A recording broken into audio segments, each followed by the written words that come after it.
Mga katropa, oh, latag na naman ang lambat, oh. Hanggang doon na naman yan. Ganito lang palagi.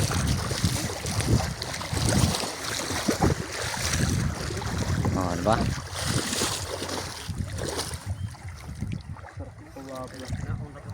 Tapos pag simula rito hanggang doon sa unahan, dulo, doon po tinatanggal yung isda. Ito mga yan. Sarap babad. Ligo lagi. Yan.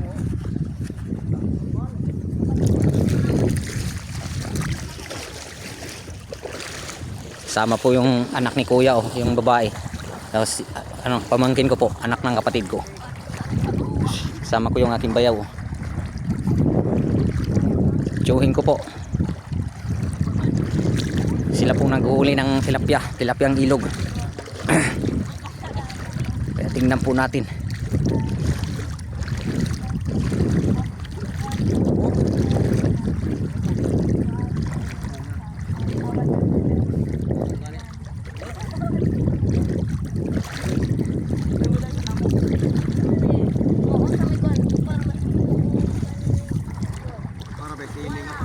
Ha? White lily. What is sili din eh? Yeah. Ako muna. Gagaling ka niyan.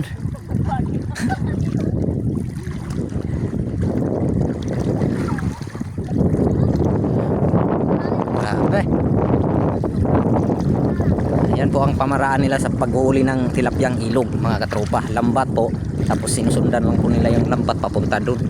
Tapos pagdating doon sa unahan, doon po nila kukunin yung tilapia. Pangalawang bagsak po nila. So, mga katropa, andito po ako ngayon sa Barangay Himamara. Dami. Ay, grabe, dami. Ayan po mga kuha nila, mga katropa. Inangat na po nila, dami. Mga tilapia. Marami na pala eh. No? Pagka po no. Hindi liit lang talaga. Pero solid ang laman. Oo. Tilapyang ilog yun. Yan po yung tilapyang ilog, mga katropa. Maliliit lang pero solid ang laman. Oh, lagayan.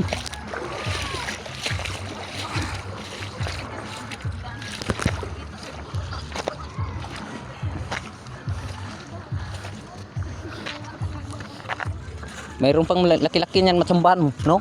Oo. Perti yan, taba. Maliliit lang pero taba. Kilaw. Kilaw. Oh, kilaw. Yan yung pangkilaw na tilapia. Oh, day. Pwede doon.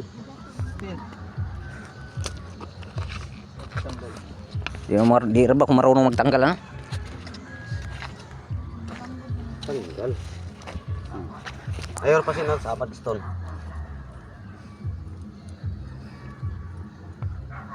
Oh, ito ko gabi kay alas 3 na. Ino mo? Ako na nalaos ah. Tagay. Duyan. Tagay ka sa duyan.